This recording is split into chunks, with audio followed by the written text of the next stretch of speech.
کیا دارالحرب اور دارالاسلام کی اصطلاحات کو نئی تشکیلی نو کے مراحل سے گزارا جا سکتا ہے؟ یعنی کیا ہم یہ کہہ سکتے ہیں کہ آج کے دور میں جو اسٹیٹس ہیں وہ دارالدعوہ ہیں یا دارالعہد ہیں، ان کے ساتھ معاہدات ہو گئے ہیں؟ کیونکہ قدیم اسٹرکچر صرف ان دو چیزوں سے ہی بات کرتا ہے۔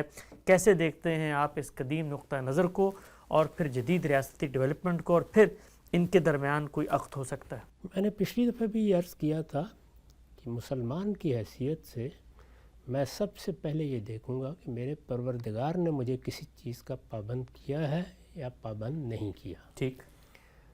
چنانچہ اس معاملے میں بھی قرآن مجید کی طرف رجوع کیا جائے گا، رسالت مآب صلی اللہ علیہ وسلم کے ارشادات کو دیکھا جائے گا، ان کا آپ ابتدا سے انتہا تک مطالعہ کر لیجئے، اس طرح کی کوئی تعبیر وہاں سرے سے اختیاری نہیں کی گئی۔ اچھا، یعنی مسلمانوں نے افراد کی حیثیت سے دین قبول کیا۔ جب وہ مکے میں تھے انہوں نے پیغمبر کی دعوت قبول کر لی، اور یہ واقعہ صرف مکے ہی میں پیش نہیں آیا، اس سے پہلے بھی بہت سے پیغمبر آتے رہے، 2 4 10 20 100 لوگ ان پر ایمان لے آتے تھے۔ مسلمانوں کی اگر کوئی باقاعدہ حکومت یا ریاست تاریخ میں قائم ہوئی تو وہ اصل میں بنی اسرائیل کی ریاستیں تھیں۔ بنی اسرائیلی کے ہاں پہلی مرتبہ قومی لحاظ سے شریعت دی گئی، اور یہ بتایا گیا کہ اجتماعی زندگی کے بارے میں یہ احکام ہے۔ اس میں بھی اس طرح کی کوئی تعبیریں اختیار نہیں کی گئیں، یہ تعبیریں ہماری فقہ میں اختیار کی گئیں، زمانے اور حالات کے لحاظ سے اختیار کی گئیں۔ اس وقت صورتحال کیا تھی؟ سیاسی صورتحال کو دیکھنا چاہیے۔ تو سیاسی صورتحال یہ تھی کہ لوگ اپنی سلطنتیں قائم کرتے تھے، فتوحات کا دور تھا، اور یہ معاملہ صرف مسلمانوں کے ساتھ نہیں تھا، دنیا بھر میں یہی۔ اگر کسی جگہ کوئی حکومت قائم ہو گئی ہے، وہاں کوئی ایسا شخص ہے جو حوصلہ مند ہے، وہ آگے بڑھ سکتا ہے، تو وہ فاتح عالم بننے کے خواب دیکھتا تھا۔ آخر اسکندر کے بارے میں، ہینیبال کے بارے میں، اور بہت سے لوگوں کے بارے میں ہم یہی پڑھتے ہیں۔ تو مسلمانوں کی بھی ایک سلطنت قائم ہوئی۔ اب ظاہر ہے کہ وہ سلطنت ہے، اس میں ان پر کیا ذمہ داریاں عائد ہوتی ہیں، ان کے کیا حقوق ہیں، وہاں رہنے والے مسلمانوں کے حقوق کیا ہوں گے، وہاں غیر مسلم اگر ہیں تو ان کے ساتھ کیا معاملہ کیا جائے گا۔ اس سے در حقیقت ہمارے ہاں سیر کا باغ وجود میں آیا، یعنی جو بین الاقوامی قانون ہے وہ بھی زیر بحث آ گیا، دوسری قوموں کے ساتھ کیا معاملات کرنے ہیں، یہ سب چیزیں زیر بحث آ گئیں۔ اس میں یہ اصطلاحات بھی اختیار کی گئیں، یعنی دارالاسلام کیا ہے، وہ جہاں مسلمانوں کی حکومت ہے، یا مسلمان وہاں یہ حیثیت رکھتے ہیں کہ وہ اپنی دین پر عمل کر سکیں، اس کے مطابق وہ زندگی بسر کر سکیں، اس کے احکام کا نفاذ کر سکیں۔ اسی طریقے سے باقی دنیا کے ساتھ ہمارا کیا تعلق ہوگا، اس میں ظاہر ہے کہ 2-3 نقطہ نظر ہو سکتے ہیں۔ ایک یہ کہ ہم نے کسی کے ساتھ کوئی معاہدہ کیا ہوا ہے، تو ظاہر ہے امن کا معاہدہ ہے اگر، تو وہ معاہدی کی حیثیت سے زیر بحث آئیں گے، اور اگر برسر جنگ ہے تو وہ دارالحرب ہی قرار پائے گا۔ تو یہ در حقیقت اس دور میں جو صورتحال تھی دنیا کی، اور مسلمان جس طرح سے اس کو دیکھ رہے تھے، یعنی مسلمان تو ظاہر ہے ایک اپنا زاویہ بنائیں گے، مسلمان جس طریقے سے اس کو دیکھ رہے تھے اس کے لحاظ سے یہ اصطلاحیں وجود میں آئیں۔ ان کا کوئی تعلق اس سے نہیں ہے کہ ہم ان کے پابند ہو گئے ہیں، یہ کوئی دینی اصطلاحات ہیں، یہ آج بھی اختیار کرنی ضروری ہیں۔ آج کے حالات میں ہم آج کے زمانے کو سامنے رکھ کے دیکھیں گے۔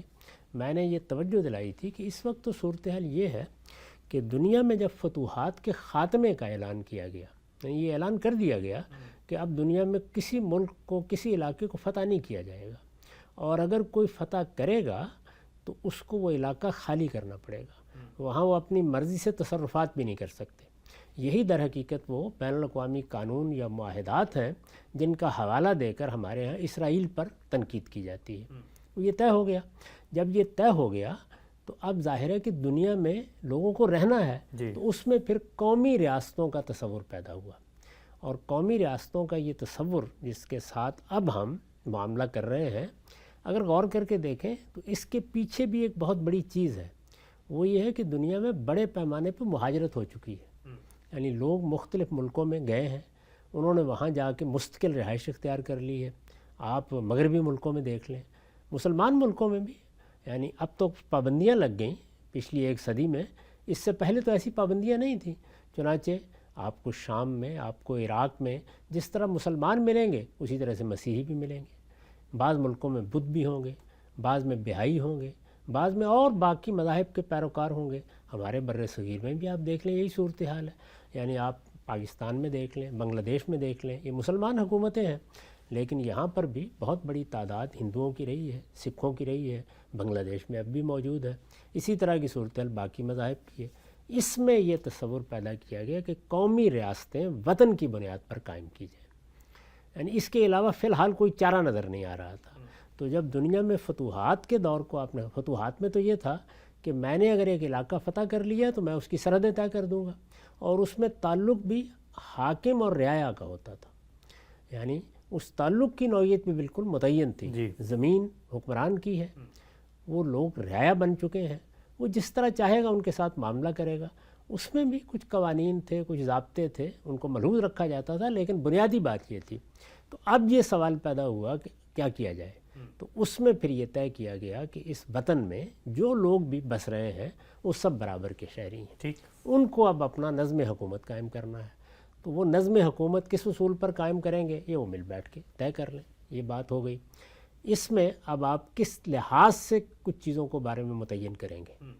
یعنی ہمارے ہاں مسلمان ملک ہیں جن میں زیادہ تعداد مسلمانوں کی ہے. ایک جزیرہ نما عرب کے سوا باقی تو ہر جگہ مختلف قومیں موجود ہیں. آپ دیکھیے ملائیشیا میں کیا صورتحال تھی. یعنی بڑی تعداد وہاں چینیوں کی تھی. ان میں کوئی مسیحی تھا، کوئی بدھ تھا، کوئی کسی اور مذہب کا ماننے والا تھا. ایک کافی بڑی تعداد وہاں پر خود ہندوؤں کی تھی. South Indian. تو یہ سب چیزیں جتنی ہیں یہ اب ملی جلی ہیں ان قومی ریاستوں میں. تو اس میں آپ کیا نام دیں گے ان کو؟ تو یہ بحثیں ہو نہیں سکتی اب کسی لحاظ سے بھی. اب تو آپ کو قومی ریاستوں نے جو صورت طے کر دی ہے اس کے لحاظ ہی سے معاملہ کرنا پڑے گا. تو اگر کسی جگہ اس اصول کو مان لیا گیا ہے کہ یہ ایک قومی ریاست ہے، اس میں رہنے والے تمام باشندے برابر کے شہری ہیں، ان کو حق حاصل ہے کہ یہ اپنا نظام قاعدے کے مطابق بنائیں. وہ کوئی قاعدہ ہو سکتا ہے جس پر لوگوں کا اتفاق ہو جائے. اگر یہ طے ہے تو مجھے یہ بتائیے کہ کس لحاظ سے آپ اس کو دارالاسلام یا دارالکفر یا دارالحرب یا کوئی اور چیز قرار دیں گے. یہ سب قومی ریاستیں ہیں. ان میں ہمیں اب صرف یہ دیکھنا چاہیے کہ کیا ہم وہاں پہ دین کی دعوت دے سکتے ہیں، کیا ہم وہاں دین پر عمل کر سکتے ہیں. ہمارے دین پر عمل کرنے میں کوئی پابندی تو نہیں لگائی گئی.